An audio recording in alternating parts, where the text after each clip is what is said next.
राधे राधे दोस्तों, हम लोगों ने इससे पहले वाली क्लास में जो है भाषा और जनजातियों से संबंधित क्वेश्चन कर लिए थे। अब हम लोग इसके अगले इस वाले क्लास में गंगा नदी तंत्र से जितने भी क्वेश्चन आए होंगे वो करेंगे और देखते हैं आगे तक कहाँ तक कर पाते हैं। तो अब हम लोगों को जो चैलेंज है 7 दिन का चैलेंज, जिसमें हम लोग पूरी जो है घटना चक्र को सॉल्व करना है। जियोग्राफी की देखते हैं हम लोग कहाँ तक पहुँच पाते हैं। तो हम लोग अब देखना ये होगा कि हम लोग कहाँ तक पहुँच पाते हैं, इसलिए धैर्य बना के क्लासें करते चलिए और मैं भी आपको क्लासें करवाते चलती हूँ। तो आई होप कि आपको ये क्लास अच्छी लग रही हो। जो भी कमियाँ हो प्लीज़ आप कमेंट में ज़रूर बताया कीजिए कि ये कमियाँ भी है, इसको सुधारो, क्योंकि जब तक आप मेरी कमियाँ बताएंगे नहीं तब तक मैं इसको सुधार कैसे कर पाऊंगी। इसलिए प्लीज़ आप लोग जितनी भी मेरी कमियाँ हैं तो आप लोग कमेंट में लिख दिया कीजिए। आपको जो भी गलती लगती हो, जो भी अच्छा नहीं लगता हो, वो सब लिख दिया कीजिए। चलिए हम लोग प्रश्न हल करते हैं। गंगा नदी उदाहरण है। गंगा नदी अपने पूर्ववर्ती उपवाह के लिए जानी जाती है, इसलिए उत्तर 1 सही है। अगला प्रश्न देखते हैं। बांग्लादेश में गंगा नदी को पुकारा जाता है, तो बांग्लादेश में पद्मा के नाम से पुकारा जाता है गंगा नदी को। अगला प्रश्न देखते हैं, आप इसकी व्याख्या पढ़ सकते हैं। अगला देखते हैं। बांग्लादेश में प्रवेश करने के बाद गंगा नदी को पद्मा नाम से पुकारा जाता है। बांग्लादेश के प्रवेशोपरांत गंगा नदी को पद्मा नाम से पुकारा जाता है। अगला प्रश्न देखते हैं। इसमें बहुत सारे प्रश्न हैं, इसलिए हमें जल्दी जल्दी करना होगा। सुंदरवन डेल्टा का निर्माण करने वाली नदियां हैं, ये है गंगा और ब्रह्मा। सुंदरवन डेल्टा बांग्लादेश और भारत और बांग्लादेश के स्थित विश्व का सबसे बड़ा नदी डेल्टा है। इसका निर्माण गंगा, ब्रह्मपुत्र तथा मेघना नदी द्वारा किया जाता है। लगभग 2/3 बांग्लादेश में तथा शेष भारत में स्थित है। अगला प्रश्न देखते हैं। गंगा बहुत ही प्रदूषित नदी है। हाँ, ये तो है, गंगा प्रदूषित नदी तो है। वर्तमान में हम लोगों ने प्रदूषण में कोई कसर नहीं छोड़ी इसको प्रदूषित करने में। जो नदी जितनी पवित्र होती है वह उतनी ही अधिक प्रदूषित होती है। भैया ऐसा कोई लॉजिक नहीं, इसलिए आर तो गलत होगा लेकिन ए सही होगा। इसलिए ऑप्शन देखते हैं कौन सही होगा। बिल्कुल डी ऑप्शन सही, सी ऑप्शन सही होगा। ए सही है लेकिन आर गलत है। अगला प्रश्न देखते हैं। गंगा की जलोढ़ मृदा की गहराई भूमि सतह के नीचे लगभग 6000 मीटर तक होती है। अगला प्रश्न देखते हैं। निम्नलिखित कथनों का परीक्षण करें एवं नीचे दिए गए कोट से सही उत्तर चुनिए। देवप्रयाग अलकनंदा एवं भागीरथी के संगम पर स्थित। बिल्कुल, अलकनंदा और भागीरथी के संगम पर देवप्रयाग स्थित है।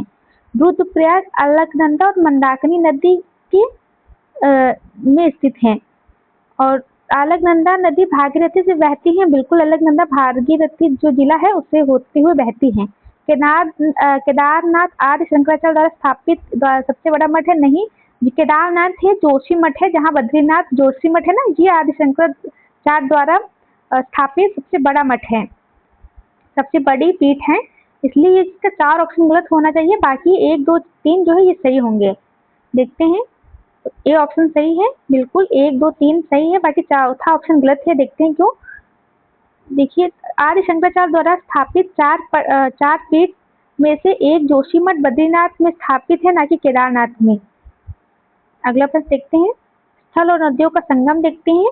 जो रुद्रप्रयाग है ना, रुद्रप्रयाग अभी हम लोगों ने देखा था। रुद्रप्रयाग अलकनंदा मंदाकिनी से संबंधित है। देखिए, ये हमने याद नहीं होते हैं, मुझे पता है, तो आप इस तरह याद रखिए। जैसे रुद्र है ना, रुद्र जब बहुत ज्यादा जो है गुस्सा आ जाती है तो हम लोग वो गुस्सा हमारा मंद मंद तरीके से ठंडा होता है, इसलिए रुद्रप्रयाग से मंदाकिनी नदी को याद रखिए। देखिए, ये सब सिर्फ आपको याद कराने के पर्पज से मैं बोल रही हूँ, बाकी और कोई मेरा उद्देश्य नहीं है।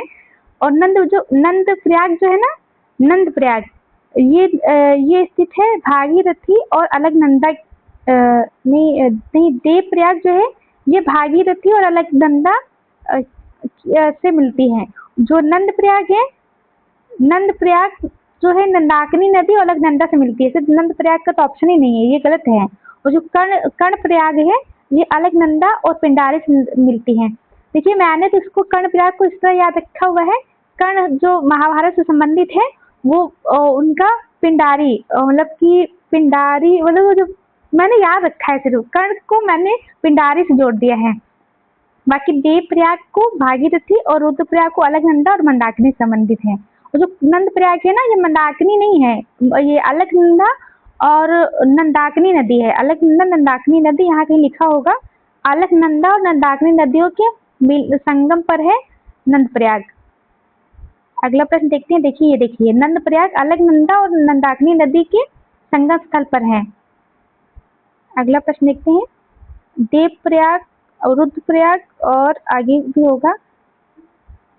चलिए हम लोग सीधा उसमें इसका ऑप्शन नहीं देख लेते हैं, सीधा इसका व्याख्या देख लेते हैं। जो टिहरी बांध है ना, ये टिहरी बांध ये भागीरथी और भिलांगना नदी पर है। टिहरी बांध भागीरथी भिलांगना नदी पर है। अब हम लोग इसका सीधा व्याख्या देख लेते हैं। देखिए, जो भी पीसेस में इससे बहुत प्रश्न आते हैं, इसलिए इसको जरूर ध्यान रखिए।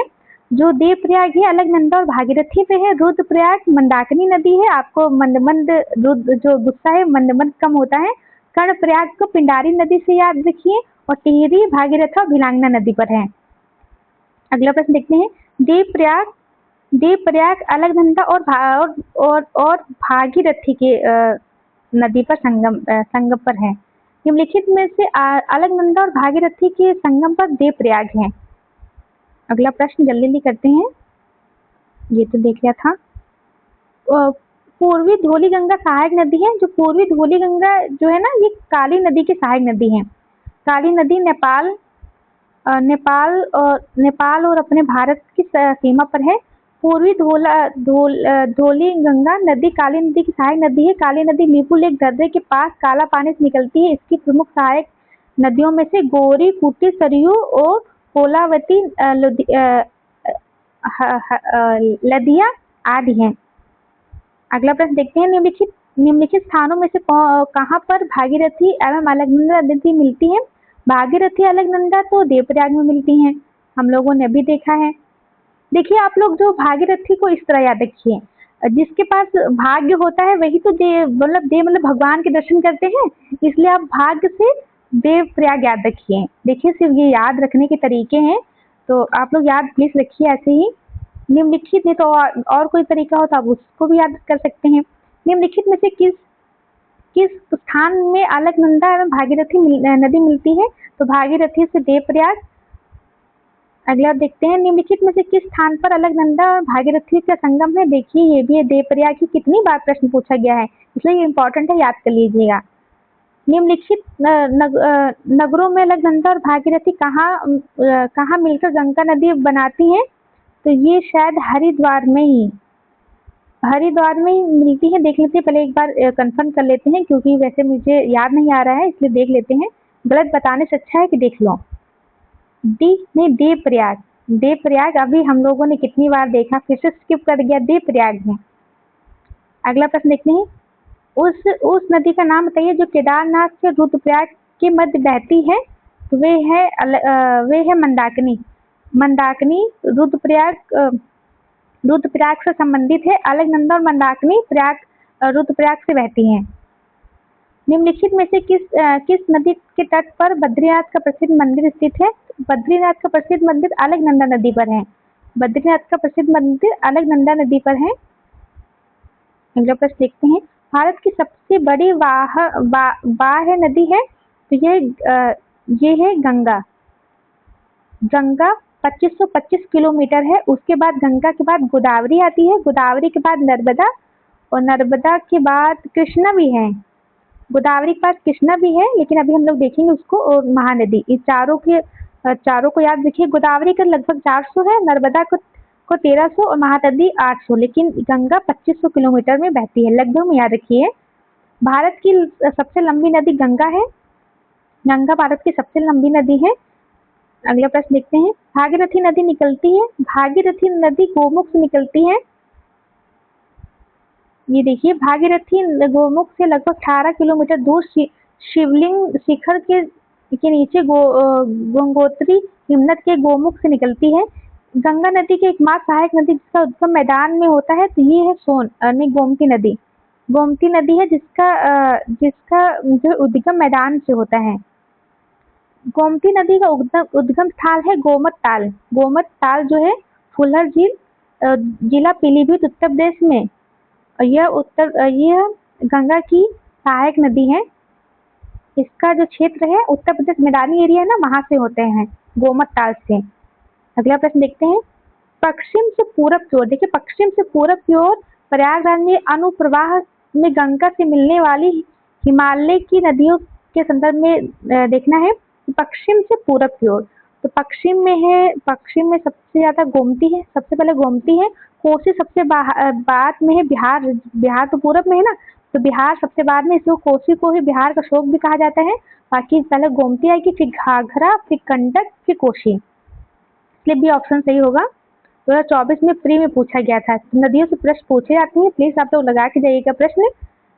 दिल्ली और आगरा के मध्य वर्ष के अधिकांश समय में यमुना नदी मृत हो जाती है। यमुना असतत वाहिनी नदी है, असतत वाहिनी नदी है, बिल्कुल नहीं। यमुना असतत वाहिनी है, ना कि असतत वाहिनी, इसलिए आ तो गलत होगा। दिल्ली और आगरा के मध्य वर्ष के अधिकांश समय में यमुना नदी मृत हो जाती है, तो ये तो सही है, ये सही हो सकता है। इसलिए इसका आंसर देखते हैं क्या होगा। सी आंसर सही होगा, एक सही है लेकिन आर गलत है। अगला प्रश्न देखते हैं, यमुना एक सतत वाहिनी नदी है। निम्नलिखित नदियों में से कौन एक यमुना की सहायक नदी नहीं है। यमुना की सहायक नदी रामगंगा नहीं है, बाकी चंबल, केन, बेतवा ये यमुना की सहायक नदी है, बहुत बार पूछी जाती है, इसलिए इसको याद रखिएगा। अगला प्रश्न देखते हैं, जो रामगंगा है ना, ये नदी गंगा की सहायक नदी है। रामगंगा से गंगा नदी की सहायक नदी, इसको याद रखिएगा।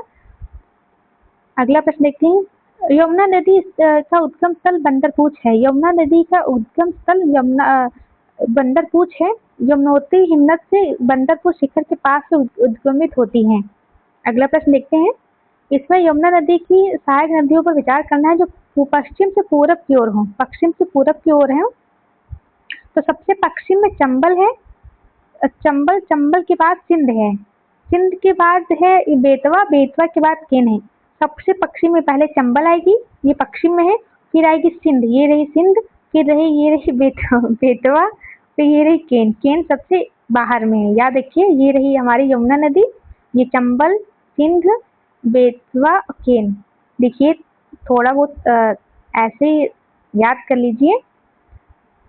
निम्न में से कौन सी नदी यमुना से नहीं मिलती। तो बेतवा तो मिलती है, चंबल में मिलती है, केन में मिलती है, सोन गंगा की सहायक नदी है, इसलिए ये डायरेक्ट यमुना से नहीं मिलती है, ये सीधा गंगा से ही मिलती है। अगला प्रश्न देखते हैं, निम्नलिखित में से कौन सी नदी चंबल में नहीं मिलती है। ये नहीं मिलती है बेतवा। बेतवा चंबल में नहीं मिलती है, बाकी शिप्रा और काली सिंध और पार्वती ही चंबल में मिलके, उसके बाद चंबल जो जाके उसमें मिलती है, यमुना में मिलती है। फिर शिप्रा, पार्वती और काली सिंध चंबल में मिलती है, चंबल फिर यमुना नदी में मिलती है। अगला देखते हैं, बेतवा नदी मध्य प्रदेश से विंध्य पर्वत श्रृंखला से निकलती है। बेतवा नदी कहाँ से निकलती है, मध्य प्रदेश की विंध्य श्रृंखला से निकलती है।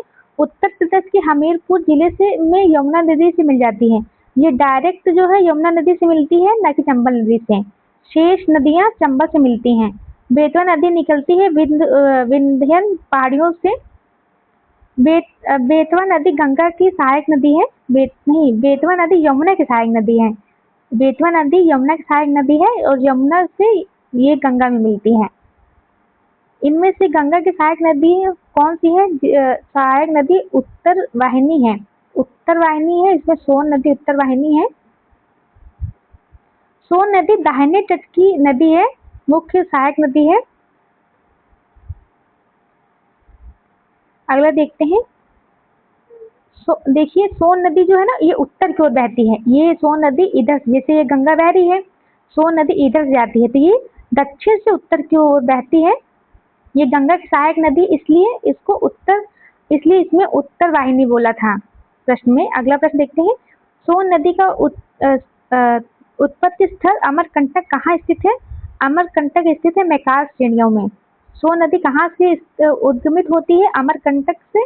अमरकंटक कहाँ स्थित है, मैकास श्रेणी में, ये याद रखिएगा। निम्नलिखित में से कौन सी नदी गंगा नदी से में बाएं से नहीं मिलती। बाएं से नहीं मिलती मतलब दाएं से मिलती होगी। दाएं से मिलती एक ही नदी है, वो है सोन। दाएं से तो यमुना भी मिलती है, लेकिन सोन भी मिलती है दाएं से। अगला प्रश्न देखते हैं, कौन सी श्रेणी यमुना और सोन के मध्य द्विभाजक का कार्य करती हैं? तो ये करती है कैमूर के। कैमूर श्रेणियां यमुना और सोन के बीच द्विभाजक का कार्य करती हैं। सोन नदी प्रायद्वीपीय भारत में आने वाली गंगा नदी की प्रमुख सहायक नदी है। कैमूर श्रेणियां सोन नदी के उत्तर पश्चिम सीमा का निर्धारण करती है। ये पटना के निकट गंगा से मिलती है। निम्नलिखित में से किस नदी का जल ग्रहण क्षेत्र सर्वाधिक है? सर्वाधिक जल ग्रहण क्षेत्र सोन का है। इन नदियों में सर्वाधिक जल ग्रहण क्षेत्र सोन का है। सोन, चलिए आगे देखते हैं। ये सर्वाधिक सोन नदी का जलग्रहण जो सर्वाधिक है, महानंदा और सोन और रामगंगा और गंडक।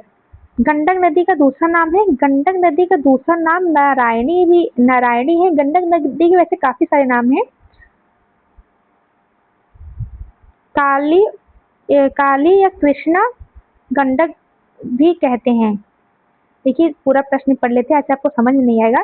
गंडक नदी का दूसरा नाम मैदानों में नारायणी है। इसका अन्य नाम शालिग्रामी भी है। इसे ऊपरी भाग में काली या कृष्णा गंडक भी कहते हैं। ध्यातव्य है कि गंडक नदी धौलागिरी श्रेणियों के उत्तर में नेपाल तिब्बत सीमा के पास तिब्बत के एक हिमानी से निकलती है और पटना के निकट गंगा नदी में मिल जाती है। अगला देखते हैं, मोरी बंदर डेल्टा निम्नलिखित में से किस डेल्टा का एक उपविभाग है?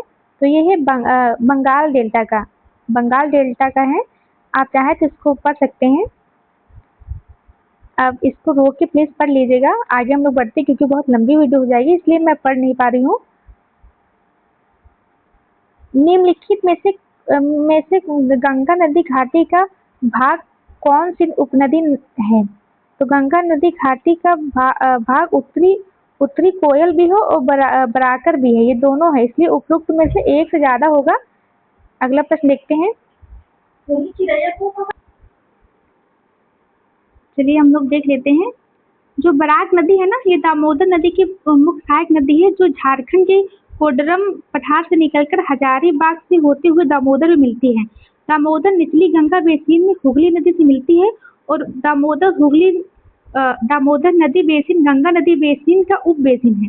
इस प्रकार बराकर और उत्तरी कोयल ये गंगा नदी घाटी की उप नदियां हैं। अगला प्रश्न देखते हैं। बिहार राज्य में गंगा के किनारे स्थित जिलों की संख्या है, ये है 12 जिले हैं जो स्थित हैं, ये बीपीएससी का है। अगला प्रश्न देखते हैं, बिहार के किस जिले में गंगा नदी सबसे लंबी है? ये लंबी है पटना में। कर्मनाशा नदी का उद्गम स्थान है, कर्मनाशा कैमूर जिले से निकलती है। कर्मनाशा नदी का उद्गम स्थान कैमूर जिला है, ये याद रख सकते हैं आप लोग। अगला प्रश्न देखते हैं, आप चाहे इसकी व्याख्या पढ़ सकते हैं। निम्नलिखित में से कौन सी एक नदी भारतीय गंगा नदी बेसिन का हिस्सा नहीं है? नहीं, जोग नदी नहीं है, बाकी जय नदी, जलांगी नदी और पुनपुन नदी ये गंगा नदी बेसिन का हिस्सा हैं, बाकी जोग नदी नहीं है। जोग नदी जो है ये महानदी जो है ना, महानदी दक्षिण में जो बहती है, महानदी बेसिन का हिस्सा है।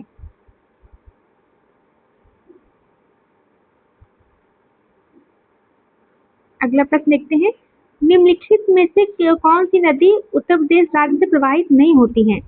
उत्तर प्रदेश राज्य से नहीं प्रवाहित होती है, ये हिंडन रिवर नहीं है, बाकी शारदा भी है, गंडक भी है, सोन नहीं, शायद गंडक नहीं है, देखते एक बार। जी बिल्कुल सही है, गंडक नहीं है, बाकी सोन और हिंडन रिवर और शारदा ये है। गंडक नहीं बहती उत्तर प्रदेश से, गंडक उत्तर प्रदेश नहीं प्रवाहित होती, ये नदी नेपाल से निकलकर बिहार में प्रवेश करती है। गंडक रिवर जो है बिहार में प्रवेश करती है। अगला प्रश्न देखते हैं, निम्नलिखित में से कौन सी नदी फतुहा के पास गंगा में मिलती है? फतुहा के पास गंगा में पुनपुन नदी मिलती है, पुनपुन, ये बीपीएससी में पूछा गया है। कोसी नदी की मध्य समुद्री तल से औसत ऊंचाई है, औसत ऊंचाई इसकी 30 मीटर है। बीपीएससी जो बिहार फीचर्स वाले जो स्टूडेंट देख रहे होंगे, आप लोग प्लीज याद कर लीजिएगा, क्योंकि आपके एग्जाम में ऐसे प्रश्न पूछे जाते हैं। कोशी कोशी मैदान की किस कोसी मैदान के समुद्री तल से औसत ऊंचाई है 30 मीटर। 2023 में आया था, देखिए बीपीएससी ने 2024 में भी रिपीट कर लिया। गंगा का मैदान में असम घाटी में सामान्यतः कौन सा अपवाह प्रतिरूप पाया जाता है जो विस्तृत मैदान, मंद ढाल, अधिक अधिक वर्षा व अनेक सहायक नदियों की विशेषता रखता है? तो ये है ध्रुवकृति वृक्षाकार अपवाह प्रारूप। वृक्षाकार अपवाह प्रारूप। अगला देखते हैं, हम लोग इसको पढ़ लेते हैं। गंगा ब्रह्मपुत्र नदी, असम घाटी, सिंध नदी घाटी, महानदी एवं गोदावरी सामान्यतः वृक्ष के समान जाल अपवाह प्रतिरूप पाया जाता है जो विस्तृत मैदान, मंद ढाल, अधिक वर्षा व अनेक सहायक नदियों के विशेषता रखती है। देखिए जैसे जब बहुत ज्यादा वर्षा होती है ना, तो छोटी छोटी ऐसे मतलब बहुत सारी ऐसे नदियां आ जाती है, तो ये थोड़ा वृक्ष की तरह लगती हैं, ऐसे वृक्ष की तरह लगती हैं, इसलिए इसके वृक्षाकार नदियां बोलते हैं, बनाती है। यह प्रारूप द्रामुकृति प्रतिरूप कहलाता है। ये पैटर्न उन क्षेत्रों में विकसित होता है जहां धारा के नीचे की चट्टान की कोई विशेष संरचना नहीं होती है और धाराएं सभी दिशाओं में समान रूप से आसानी से फैल सकती हैं। इस प्रकार प्रारूप में सहायक नदियां न्यून कोण पर बराबर धाराओं बड़ी धाराओं से मिलती हैं। सॉरी, कभी कभी होता है ना कि चलिए अगला प्रश्न देखते हैं। ब्रह्मपुत्र नदी, जल्दी इसको भी निपटा लेते हैं, इसमें से बहुत प्रश्न पूछे गए होंगे। अगला प्रश्न देखते हैं। तिब्बत में उत्पत्ति पाने वाली ब्रह्मपुत्र, इरावती और मेकंग नदी अपने ऊपरी पटों में संकीर्ण और समांतर पर्वत श्रेणियों से होकर प्रवाहित होती हैं। इन नदियों में ब्रह्मपुत्र भारत में प्रविष्ट होने से ठीक पहले अपने प्रवाह में यू टर्न लेती है। यह यू टर्न क्यों लेती है?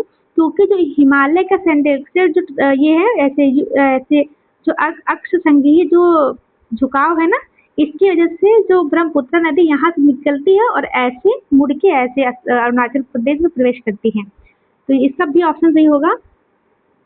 भूवैज्ञानिक तरुण हिमालय के अक्ष संघीय न्यून के कारण जो है ये ब्रह्मपुत्र नदी यू टर्न लेती है। समझ में आया आपको? अगर आपको कंसेप्ट क्लियर होगा तो बिल्कुल समझ में आया होगा।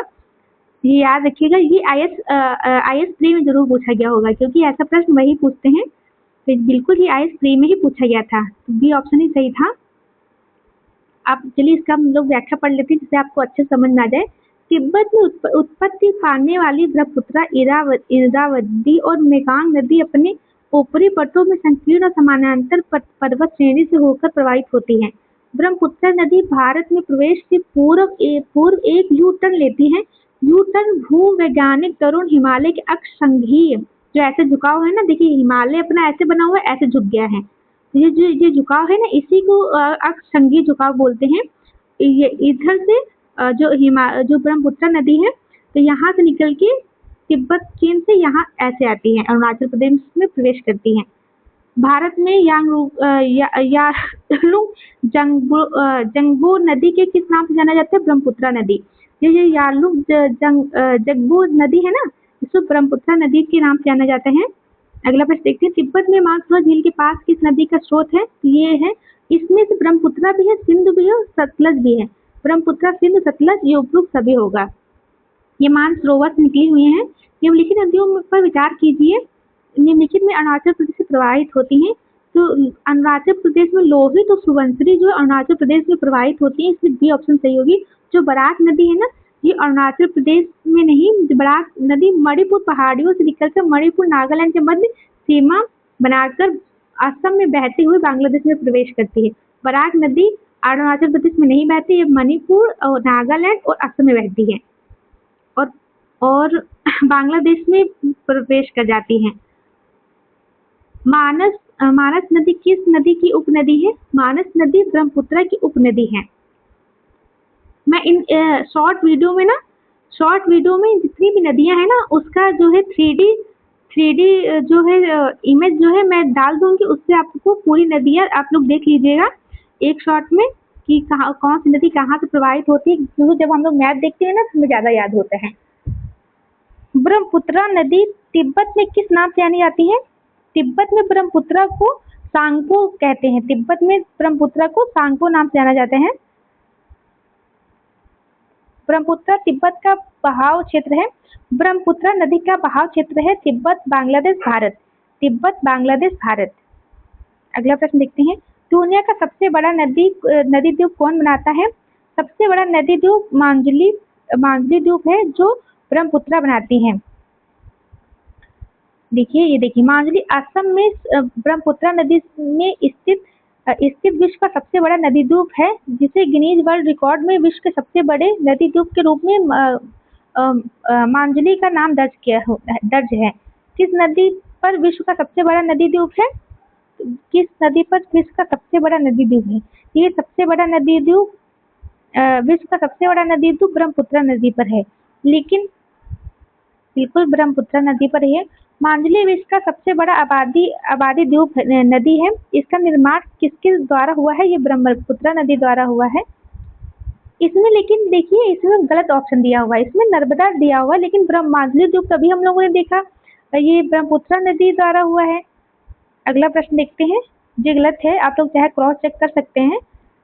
निम्नलिखित में से कौन सी ब्रह्मपुत्र की सहायक नदियां हैं? ब्रह्मपुत्र की सहायक नदियां लोहित और दिबांग और कामते। देखते हैं, इसका मुझे सही उत्तर नहीं पता है, लेकिन लोहित और दिबांग तो है। देखते हैं, डी तीनों ही हैं, लोहित और दिबांग और कामते भी है। कामते में डाउट था मुझे। कामते, लोहित और दिबांग तीनों ही ब्रह्मपुत्र की सहायक नदियां हैं। इसका ऑप्शन डी होगा। अगला प्रश्न देखते हैं। अगला प्रश्न है, तीस्ता नदी के संदर्भ में निम्नलिखित कथनों पर विचार करना है। तीस्ता नदी के बारे में बताना है।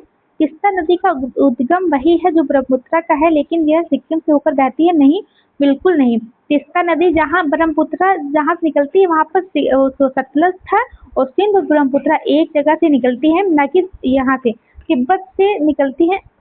सतलज जो है ये सिक्किम से निकलती है। ये पहला तो गलत होगा।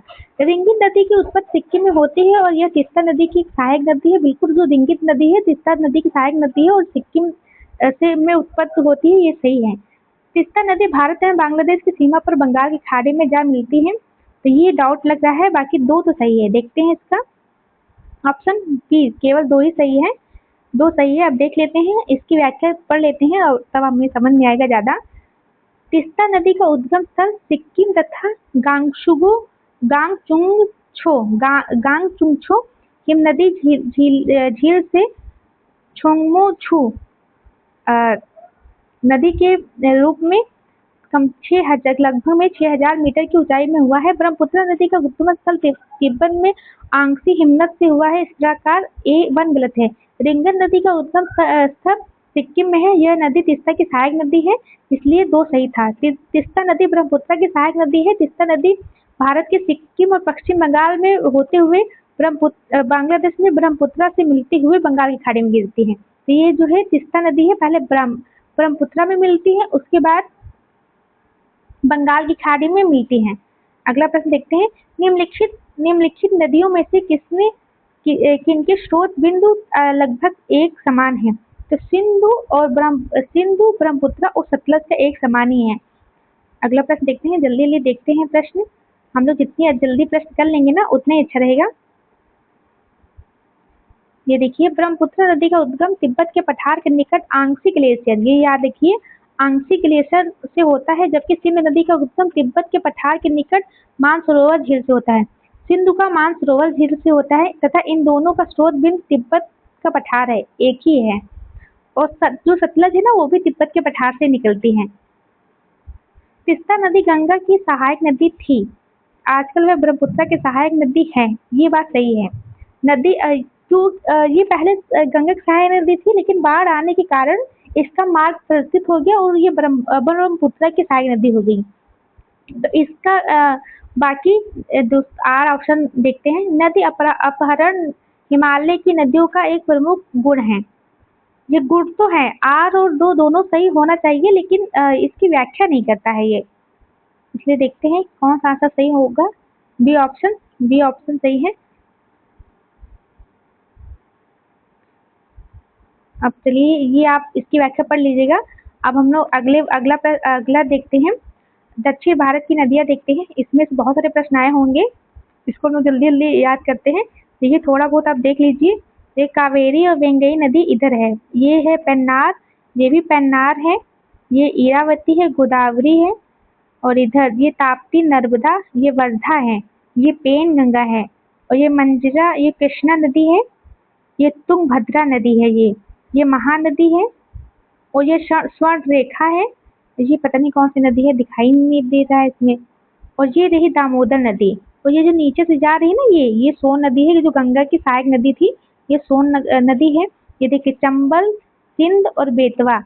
और नीचे एक केन नदी भी है, ये केन नदी भी है जो यमुना की सहायक नदी है। बाकी ऊपर से यमुना आ रही है, फिर ये रामगंगा और ये गंगा है। ये रही ऊपर से ब्रह्मपुत्र अरुणाचल प्रदेश से प्रवेश करते हुए ये यहाँ बांग्लादेश में अपना मुहाना बनाती है या डेल्टा बनाती है। और ये रही लूनी नदी, जो रण के कक्ष के जो कक्ष का रण है ना, यहाँ पे ये लुप्त हो जाती है। ये हम लोग सीधा अगले प्रश्न देखते हैं, तब आपको ज्यादा समझ में आएगा। हम लोग ये उसके उद्गम स्थल और नदियों की लंबाई देख लेते हैं। तो देखिए नर्मदा का उद्गम स्थल अमरकंटक है, जो मैकाल पर्वत से निकला है। मैकाल पर्वत में जो अमरकंटक है, वहां से नर्मदा के उद्गम स्थल है। नर्मदा की लंबाई लगभग 1300 किलोमीटर है। और जो ताप्ती है, ताप्ती बैतूल जिले मध्य प्रदेश से निकली है। ताप्ती जो बैतूल जिले मध्य प्रदेश से निकली है। ता से ताप्ती, तो से तूल, इससे याद रखिएगा, थोड़ा याद हो जाएगा। गोदावरी जो है त्र्यंबकेश्वर नासिक महाराष्ट्र से निकली है। गोदावरी जो है नासिक से निकली है, ये याद रखिए। कृष्ण महाबलेश्वरम महाराष्ट्र से निकली है। और कावेरी नदी ब्रह्मगिरी कर्नाटक से निकली है। जो कावेरी नदी है ब्रह्मगिरी कर्नाटक से निकली है। और महानदी सिहावल पहाड़ी जो है, सिहावल पहाड़ी से निकली है महानदी, जो छत्तीसगढ़ में है। तो सबसे बड़ी इसमें से नर्मदा है, उसके बाद है गोदावरी। तो सबसे बड़ी गोदावरी है, फिर नर्मदा है, नहीं गोदावरी के बाद कृष्णा है। गोदावरी के बाद पहले तो गोदावरी सबसे बड़ी है, उसके बाद कृष्णा है, फिर नर्मदा है। तो याद रखिए, पहले गोदावरी आएगी, फिर कृष्णा आएगी, फिर नर्मदा आएगी। नर्मदा के बाद फिर महानदी, महानदी के बाद कावेरी, क्योंकि ऐसे मिलान में भी आता है ना, तो आप लोग चेक कर पाएंगे। लिए वो उसकी सहायक नदी देख लेते हैं। गोदावरी की सहायक नदी पूर्णा, प्राणहिता, वेनगंगा, पेनगंगा, वर्धा आदि के मिलन से है। जो प्राणहिता है ना, इसमें वेनगंगा, पेनगंगा, वर्धा आदि के मिलन से। और मंजरी और इरावती, ये भी गोदावरी नदी की जो है सहायक नदियां हैं। तो आप लोग याद रखिए, गोदावरी की सहायक नदियां पूर्णा, प्राणहिता, वेनगंगा, पेनगंगा, वर्धा और मंजरी और इंद्रावती जो है, ये गोदावरी नदी की सहायक नदी है। जितनी भी जितने भी नदियां हैं ना, ये थोड़ा लड़कियों के नाम से है, इसलिए याद रखिएगा। बाकी ये जो कृष्णा नदी है ना, देखिए इसको हम लोग इससे याद रखते हैं। जो कृष्णा नदी है, तुंगभद्रा और कोयना घाट प्रभा। देखिए कृष्णा जी घाट पे जाते थे ना, उनकी जो मौसी नदी से, आप लोग उनको मौसी से याद रखिए। जो सूप नखा नहीं, सॉरी, एक लोग थी ना जो जहर पिलाने आई थी कृष्णा को, उनको मौसी समझ लीजिए। घाट प्रभा। और भीमा से बलदेव जी को समझ लीजिए। माल प्रभा, पंचगंगा, दूध गंगा। कृष्ण जी को दूध बहुत प्रिय था, इसलिए दूध गंगा कृष्णा की नदी है। और पंचगंगा, पंचामृत से स्नान होता है कृष्णा जी का, इसलिए पंचगंगा याद रखिएगा। माल प्रभा से भी कुछ याद कर लीजिएगा। बाकी घाट प्रभा, कोयना, तुंगभद्रा। यही तुंगभद्रा को ऐसे याद कर सकते हैं। तो तुंगभद्रा, भद्रा मतलब कि घाट पर उन्होंने नाग जी की भद्रा उतारी थी, इस तरह याद कर सकते हैं आप लोग। प्लीज याद कर लीजिएगा। देखिए मेरा पर्पज सिर्फ आपको याद कराना है, और कुछ ऐसा मतलब और कोई मतलब नहीं है इस सब बातों का, सिर्फ आपको याद हो जाए, बस यही मकसद है। जो कावेरी नदी है ना, कावेरी, अमरावती, भवानी, हेमावती और काबिनी और हेमावती, भवानी और अमरावती, ये कावेरी नदी की सहायक नदी है। देखिए सब में व है, वती, भवानी, हेमावती और काबिनी। तो आप लोग याद रखिएगा, जहाँ पे व आए तो इसका मतलब कावेरी नदी है। और महानदी किस तरह, महान कौन है, शिव जो है हंसदेव है। और इब और तेल, ये याद रखिएगा, इब और तेल याद रखिएगा। बाकी महानदी जो है शिव महान है और हंस देव हैं। शिव कौन है? देव हैं। और इब और तेल ऐसे याद रखिएगा। चलिए हम लोगों ने याद कर लिया, अब सीधा प्रश्न में देख चलते हैं। आई होप कि आपको थोड़ा बहुत सही याद हुआ होगा और अच्छा लगा होगा। अगला प्रश्न देखते हैं, पश्चिमी घाट की नदियां डेल्टा का निर्माण नहीं करती। बिल्कुल पश्चिमी घाट की नदियां डेल्टा का नहीं, एक्सचुरी का निर्माण करती हैं। वे छोटे मार्ग से तीव्र गति से कंकड़ी कठोर चट्टानों से प्रवाहित होती हैं, इसीलिए तो वो डेल्टा का निर्माण नहीं करती। ये सही है। और ए और आर दोनों सही है, व्याख्या भी कर रहा है, इसलिए ए उत्तर सही होना चाहिए। बिल्कुल, आप चाहें तो इसकी व्याख्या पढ़ सकते हैं। देखिए हम लोग यहाँ से पढ़ते, पश्चिमी घाट से निकलने वाली पश्चिम की ओर प्रवाहित होने वाली नदियां कठोर चट्टान से होते हुए प्रवाहित होती हैं तथा छोटे मार्ग का अनुसरण करती हैं। ये नदियां इसी कारण डेल्टा का निर्माण नहीं करती। अगला प्रश्न देखते हैं, प्रायद्वीपीय भारत की सभी नदियां बंगाल की खाड़ी में गिरती है, परंतु नर्मदा और तापी नदियां अरब सागर में गिरती हैं। बिल्कुल, ये बिल्कुल बात सही है।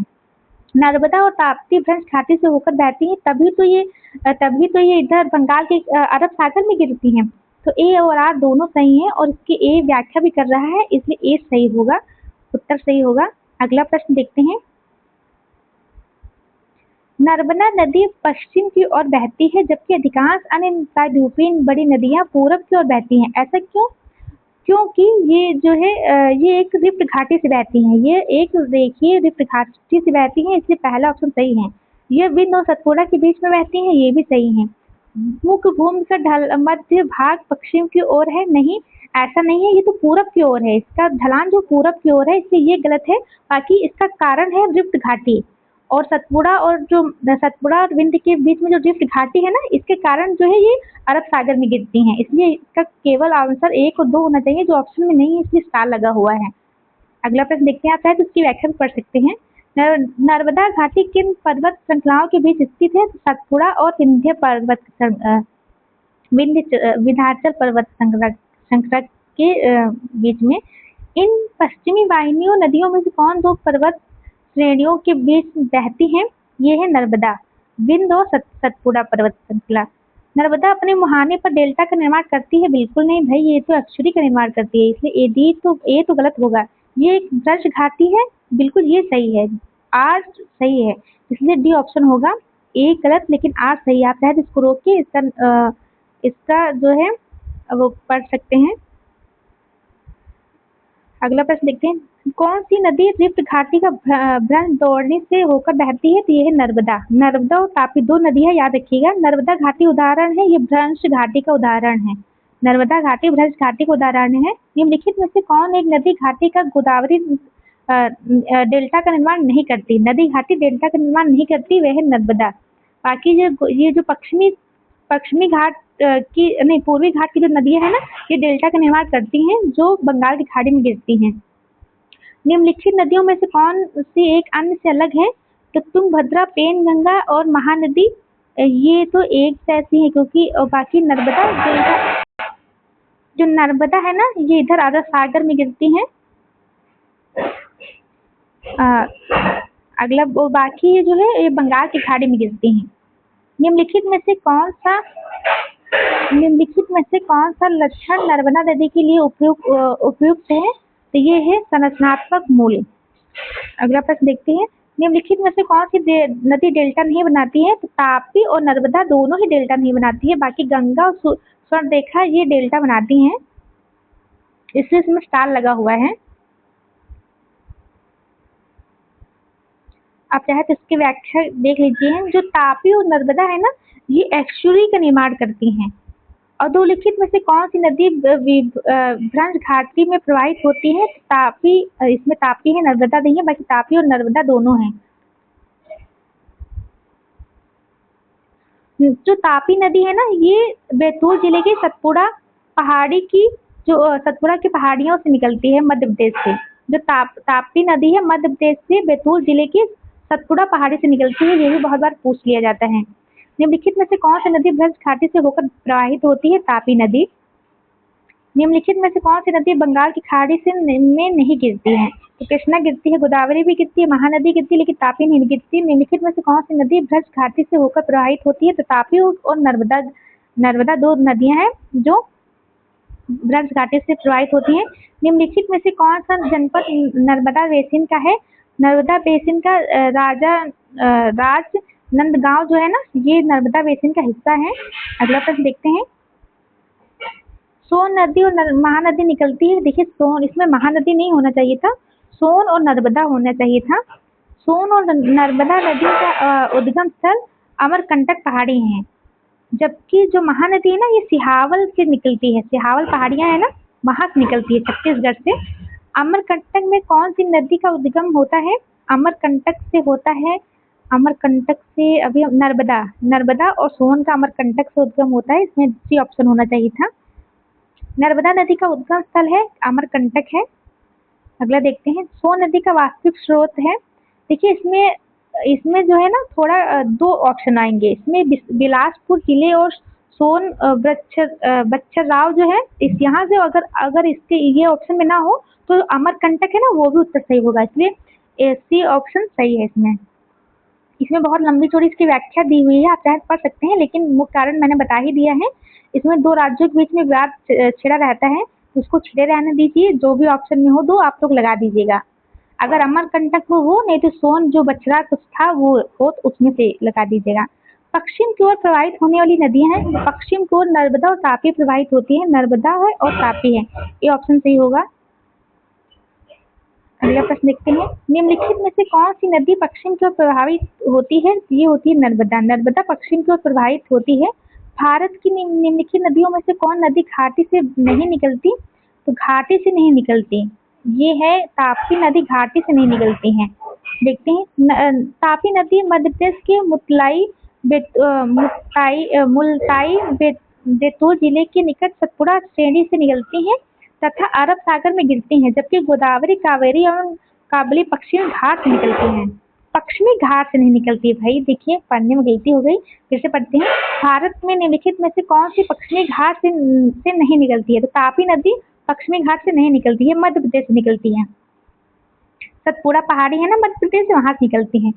पूर्णा नदी निम्नलिखित में से किस नदी की सहायक नदी है? पूर्णा नदी निम्नलिखित में से किस नदी की सहायक नदी है?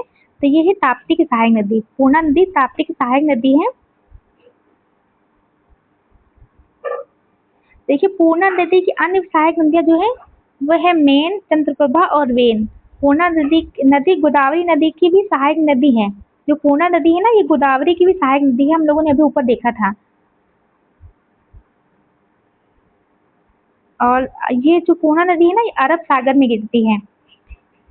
निम्न में से अरब सागर में गिरने वाली नदियां हैं। अब ताप्ती है, नर्मदा है।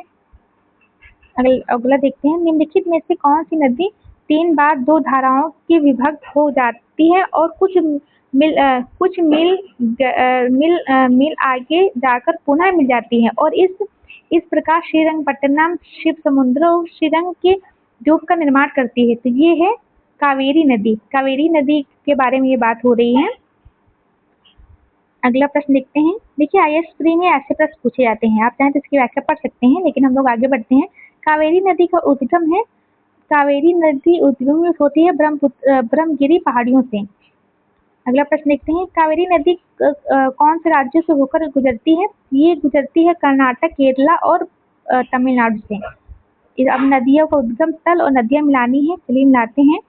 तापी नदी हम लोगों ने देखा था, तापी नदी सतपुड़ा से निकलती थी मध्य प्रदेश से। तो 3 का ए कहीं है, 3 का ए 2 जगह है, इसमें बाकी तो ए और डी हटा देते हैं। दामोदर नदी छोटा नागपुर पठार से निकलती है। तो 4 से सी में, सी ऑप्शन सही होगा। कावेरी नदी निकलती है ब्रह्मगिरी पहाड़ी से, अभी ऊपर हम लोगों ने देखा। जो साबरमती है ना ये मेवाड़ पहाड़ियों से निकलती है। साबरमती मेवाड़ पहाड़ियों से निकलती है, याद कर लीजिए इसको। ये देखिए कावेरी जो है ब्रह्मपुत्र पहाड़ी से, ब्रह्मगिरी पहाड़ी से निकलती है, और साबरमती मेवाड़ पहाड़ी से, ताप्ती सतपुड़ा से, और दामोदर छोटा नागपुर पठार से। अगला प्रश्न देखते हैं, जल्दी देखते हैं, क्लास बहुत लंबी हो गई है। निम्नलिखित नदियों में से किसको दक्षिण की गंगा कहा जाता है? दक्षिण की गंगा को वैसे दक्षिण की गंगा गोदावरी को कहा जाता है, लेकिन उत्तर प्रदेश ने इसे कावेरी को समझा, लेकिन दक्षिण की गंगा गोदावरी को कहा जाता है। एनसीईआरटी के अनुसार आप इसको याद रखिएगा, गोदावरी को ही कहा जाता है। कृष्णा नदी जल विवाद किन राज्यों में है? तो कृष्णा नदी जल विवाद आंध्र प्रदेश, महाराष्ट्र और कर्नाटक। हाँ, आंध्र प्रदेश, महाराष्ट्र और कर्नाटक के बीच में है, तो डी ऑप्शन होना चाहिए था इसमें। नदी की लंबाई के अवरोही क्रम में गोदावरी, महानदी, नर्मदा और ताप्ती का सही अनुक्रम है। इसमें बी ऑप्शन होगा, क्योंकि सबसे लंबी गोदावरी है, फिर नर्मदा, फिर महानदी, फिर ताप्ती, लेकिन गोदावरी के बाद कृष्णा नदी आएगी। कृष्णा नदी लगभग 400 किलोमीटर, 1400 किलोमीटर लंबी थी ना, हम लोगों ने ऊपर देखा था। चलिए अब हम लोग इसको भी मिलाते हैं, ये भी मिलानी है। इसको भी हमें सबसे लंबे से आरंभ कर सबसे छोटे तक जाना है। तो सबसे लंबी तो हम लोगों ने देखा था गोदावरी थी, उसके बाद गोदावरी के बाद कृष्णा, तो 3 और 2 कहीं है, कहीं पर 3 और 2 सिर्फ डी नदी में है। फिर उसके बाद नर्मदा थी, नर्मदा के बाद महानदी थी। तो ये देखिए, कृष्णा 400 किलोमीटर, गोदावरी 465 किलोमीटर, नर्मदा 1300 और महानदी 800। हम लोगों ने ऊपर पहले याद कर लिया था, इसलिए दोबारा याद हो गया, तो रिवीजन हो गया। अगला देखते हैं, निम्नलिखित महानदी प्रायद्वीप नदी में से किस एक की प्रवाह लंबाई सबसे अधिक है? तो वे रहे गोदावरी नदी का। अगला देखते हैं, निम्नलिखित में से सबसे लंबी नदी कौन सी है? तो ये गोदावरी सबसे लंबी नदी है। निम्नलिखित में से कौन सबसे लंबी नदी है? तो गोदावरी है। गोदावरी नहीं है तो इसके बाद नर्मदा होगी। फिर अगला देखते हैं, हाल ही में निम्नलिखित नदियों में से किनको जोड़ने के कार्य किया गया है? तो ये थी गोदावरी और कृष्णा। 2016 का प्रश्न है, 2015 में इनको जोड़ने का कार्य किया गया था। अगला प्रश्न देखते हैं, प्रायद्वीपीय भारत में पूर्व दिशा से बहने वाली नदियों का उत्तर दक्षिण का सही क्रम है। तो देखिए, इसको याद कर लीजिए। सबसे उत्तर में स्वर्ण रेखा, अभी हम लोगों ने देखा था मैप में, स्वर्ण रेखा, उसके बाद महानदी है, फिर गोदावरी, फिर कृष्णा, फिर पेन्नार, फिर कावेरी, फिर वेगई है। तो ये ए ऑप्शन है। इसको इसी क्रम में याद रखिए, इसी क्रम में इसको पूछा जाएगा। पहले स्वर्ण रेखा, फिर महानदी है, फिर गोदावरी, फिर कृष्णा, फिर पेन्नार, फिर कावेरी, फिर वेगई। ये याद रखिए, कावेरी वेगई से तमिलनाडु के क्षेत्र में है, कृष्णा ऊपर है, आंध्र प्रदेश के क्षेत्र में है। अगला प्रश्न देखते हैं, आप चाहे तो इसकी व्याख्या पढ़ सकते हैं। आगे हम लोग देखते हैं, निम्नलिखित में से कौन सी नदी अरब सागर में नहीं गिरती? अरब सागर में नहीं गिरती है, तो नहीं गिरती है, कृष्णा नहीं गिरती है, बाकी नर्मदा और साबरमती, ताप्ती, ये अरब सागर में गिरने वाली नदियां हैं। और इसमें से हमको लगता है एक माही नदी भी, वो भी अरब सागर में गिरती है। दक्षिण भारत की नदी, आप कमेंट बताइएगा माही नदी कहाँ गिरती है। दक्षिण भारत की नदियां प्रमुख रूप से निम्न में से कौन सा उपवाह तंत्र बना रखती है? दक्षिण भारत की नदियां जो वृक्षनुमा प्रवाह तंत्र बनाती हैं। निम्नलिखित कथनों में कौन सा कथन सही नहीं है? देखते हैं, गोदावरी नदी का उद्भव आंध्र प्रदेश में होता है। बिल्कुल ये नहीं सही है, क्योंकि गोदावरी नदी का उद्भव आंध्र प्रदेश में नहीं है। इसका उद्भव जो है हिंदू पर्वत मानते हैं। इसकी उत्पत्ति कर्नाटक के पश्चिमी घाट श्रेणियों में ब्रह्मगिरी पहाड़ियों से होता है। गोदावरी जो नदी है ना, इसका उद्गम स्थल ब्रह्मगिरी पहाड़ियों से कर्नाटक से होता है। अभी हम लोगों ने ऊपर भी देखा था। अगला प्रश्न देखते हैं, जो नदी शेष अन्य नदियों से भिन्न है? तो शेष अन्य नदियों से भिन्न है, तो ये भिन्न है, देखिए इसमें सिंधु, नर्मदा, सिंधु, ताप्ती का मुहाना अरब सागर में है। बाकी ये जो महानदी है ना, इसका मुहाना वहाँ पश्चिम बंगाल की खाड़ी में है। जैसे डी ऑप्शन सही होना चाहिए। अगला प्रश्न देखते हैं, निम्नलिखित में से कौन सी नदी एक्सट्री नहीं बनाती है? ताप्ती और नर्मदा बनाती है और मांडवी भी बनाती है, लेकिन महानदी नहीं बनाती है, क्योंकि मांडवी भी पश्चिमी घाट की नदियां हैं जो इधर अरब सागर में गिरती हैं। निम्नलिखित भारतीय नदियों में से कौन एक्सट्री बनाती है? ये बनाती है ताप्ती एक्सट्री बनाती है, और गोदावरी नहीं, वो नर्मदा भी एक्सट्री बनाती है। कौन सी नदियां उड़ीसा में अपना डेल्टा बनाती हैं? उड़ीसा में अपना डेल्टा बनाती है, ये महानदी है। देखिए, पश्चिमी घाट की जितनी भी नदियां होंगी ना, वो सब एक्चुअली बनाएंगी, वो चाहे कोई भी हो।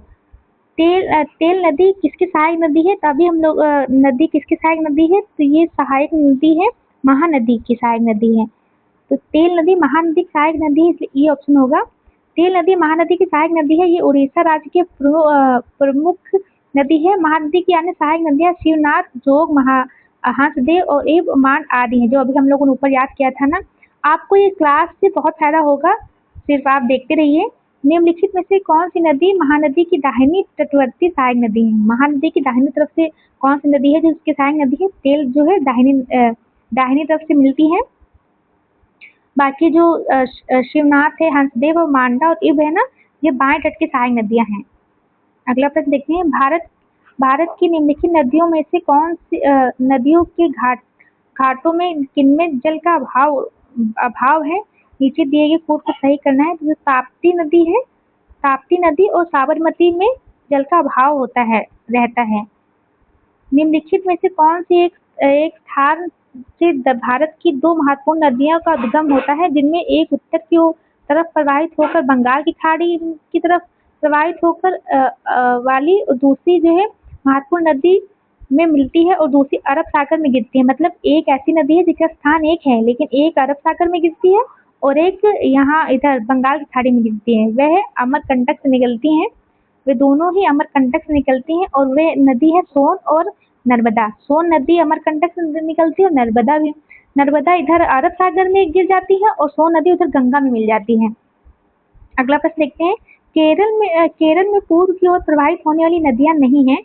केरल में पूर्व की ओर प्रवाहित होने वाली नदियां नहीं है केरल में पूर्व की ओर प्रवाहित होने वाली नदियां, इसलिए A1 गलत होगा। मध्य प्रदेश में पश्चिम की ओर प्रवाहित होने वाली नदियां नहीं है, बिल्कुल है भाई, ये भी गलत है, इसलिए ना तो 1 एक ना तो 2 होगा। देखिए केरल में पूर्व की ओर प्रवाहित होने वाली नदियां पाम्बार और भवानी है और कबानी है। मध्य प्रदेश में नर्मदा और तापी और माही पूर्व से पश्चिम की ओर बहने वाली नदियां हैं।